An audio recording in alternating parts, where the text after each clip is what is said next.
Hoje a gente vai fazer a análise cabalística de Salmos 55:18.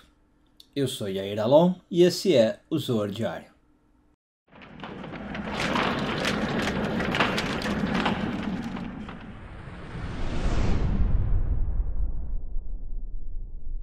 Pessoal, breve aviso antes da gente entrar no conteúdo do vídeo. Amanhã, quarta-feira, 8 da noite, a tradicional live de início do mês, Lua Nova de Peixes, tá bom? Então espero todos vocês aqui no canal, como sempre, totalmente gratuito, é só entrar e curtir a live. Vou deixar o link já aqui, mas quem por acaso não vir o link, não tem problema, é só entrar no canal, vai encontrar já aí o próprio canal promocionando o link da live, certo? Então espero vocês amanhã, 8 da noite, convidem amigos, compartilhem para a gente lotar a sala e discutir o que a Lua Nova de Peixes vai trazer de informação, de energia para a gente, certo? Muito bem. Essa semana então continuamos a ler a porção de Trumá, hoje focando nos parágrafos 61 e 62 do Zohar, sexto ano de leitura. E o Zohar cita para nós o Salmo 55:18, onde eu não vou ler aqui literalmente, mas o rei Davi diz basicamente o seguinte, que durante a tarde, durante a manhã e durante a noite, durante a manhã e durante a tarde, ele vai rezar para Deus ou chamar por Deus e ele tem certeza que Deus vai ouvir, tá? Repito, eu não estou fazendo uma tradução literal nem total, uma tradução meio livre, né? Mas é isso que ele fala. Bom, e o Zohar está querendo entender por que o rei Davi cita esses três períodos, né?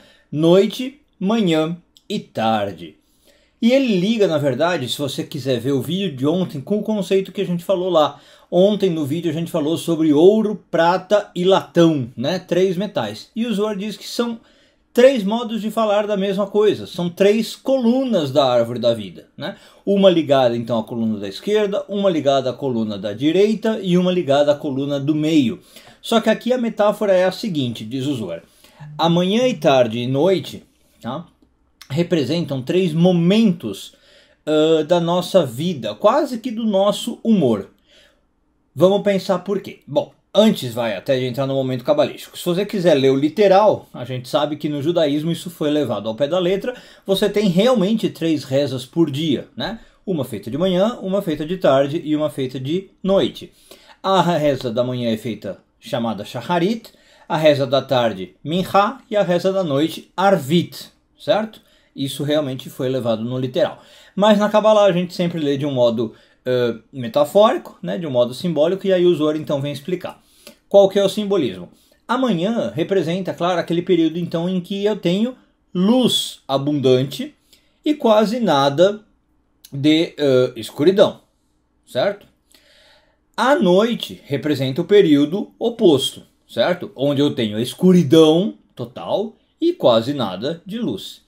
E à tarde, né, na verdade a palavra que o rei Davi usa é inclusive aí meio-dia, almoço, seria exatamente o meio-dia, como a gente fala em português mesmo, onde eu tenho um equilíbrio entre as duas coisas. Você imagina, é aquele período astronômico de sol a pino mesmo, eu teria exatamente metade luz, metade noite, no sentido que já passou exatamente a metade do dia e a partir dali vai começar a escurecer. Tá? Eu teria astronomicamente o período exato matemático em que a luz já chegou no seu máximo e dali para frente ela vai começar a diminuir.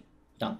Então eu tenho realmente aí uma coluna que é, digamos, a da luz, uma coluna que é da escuridão e uma coluna que é de equilíbrio, certo? A de meio. E o que isso representa, como eu falei, na minha vida, dos humores da minha vida? Que eu teria que rezar, né? Rezar significa o quê? Chamar a Deus, conectar com Deus ou ter a minha ligação com a espiritualidade nesses três momentos da minha vida. Quando está tudo muito bem, que é representado pela manhã, está tudo claro, está tudo luz, né? Então, tem gente que fala assim, quando está tudo bem eu não preciso de Deus. Não, você também chama a Deus. Claro que você vai chamar com motivos diferentes, mas você ainda tem a ligação com Deus. Você chama a Deus no momento de escuridão, esse geralmente as pessoas chamam mesmo, né? Aí é quando você está infelizmente, ou Deus nos livre, mal, certo? E aí você está num período de escuridão, num período de dificuldade, não está vendo a luz, representado então pela noite, tá? E você tem o que para Kabbalah, inclusive, é o caminho mais interessante, é o que a gente sempre busca, o caminho do meio. Tá? Quando você está no equilíbrio das duas coisas, representado pelo meio-dia, você também chama a Deus. Tá? Então, você não está nem nenhum dos extremos, que para Kabbalah não é interessante, você está buscando equilíbrio, você já está vivendo no equilíbrio, e você também chama a Deus. É isso que o rei Davi está falando. Não importa se é manhã, tarde ou noite, eu estou chamando a Deus. E o mais legal, o que diz o rei Davi no Salmo 55:18? Eu sei que ele vai ouvir. Ele vai ouvir minha voz.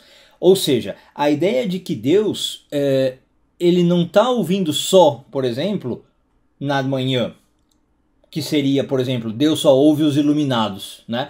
Algumas pessoas têm essa ideia na cabeça. Ah, Deus só ouve as pessoas espiritualizadas. Deus só ouve as pessoas especiais, né? Seria o que algumas pessoas acham. Ah, Deus só ouve os escolhidos. Não, o rei Davi está falando não. Deus ouve todo mundo. Ou o que algumas pessoas acham. Ah, Deus só ouve então quem está o oposto do iluminado. Deus só ouve os ferrados, desculpe a palavra, né? Deus só ouve quem está na porcaria. Deus só ouve quem tá sofrendo, quem tá no desespero, bom, você entendeu, não precisa usar outras palavras. Deus só ouve quem está na escuridão, né? Não, o rei Davi está falando, Deus ouve todo mundo, certo? Deus ouve na escuridão, Deus ouve na luz. E Deus ouve os intermediários, né? Quem está no caminho do meio, no bom sentido. Quem está procurando o equilíbrio, que, como eu disse, a Kabbalah diz que todos nós deveríamos estar nessa. Não precisamos ser santos total, iluminado, e não precisamos estar na escuridão total. Estamos aqui no caminho do meio, buscando o equilíbrio entre os dois, e Deus vai nos ouvir, certo? Essa é a ideia do rei Davi. Então o versículo 55:18, versículo 18 do Salmo 55, é extremamente cabalístico nesse sentido, né? Ele não está falando de nada literal, de que eu tenho que fazer 3 rezas por dia, mas está falando de 3 condições da alma humana, de 3 quase que estados, como eu falei, de ânimo, ou 3 estados de humor da alma humana, e a garantia de que Deus está ouvindo, independente de qual seja o nosso estado. Um bom dia a todos e tudo de bom.